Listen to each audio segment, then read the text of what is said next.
আমরা রোজা রাখলে, উপবাস থাকলে আল্লাহর কোনো লাভ আছে? আমরা সারা দিনভর খাইলে আল্লাহর কোনো ক্ষতি আছে? তো রমজানের রোজাটা রাখছি কেন? আল্লাহ যেন আমাদের উপর খুশি হয়, দয়া করে। মা বাবার সেবার মূল কারণ কি? রবের দয়া পাওয়া। সুবহানাল্লাহ বলেন। কারণ এগুলা করলে রব খুশি হয়। খুশি হলে কি দেয়? দয়া করে। বলেন কি দেয়?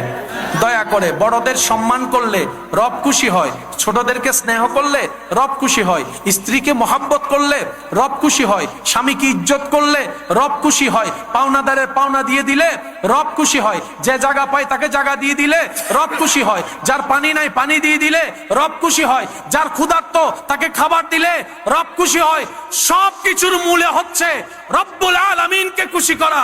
রব বলে, বান্দারে তুই কোন রকম দুনিয়াতে শয়তানের দেওয়া সেই সমস্ত কুমন্ত্রণার প্রতি দাবিত না হয়ে অন্তরকে ধৈর্যের সাথে কোন রকম গুনাহ থেকে বেঁচে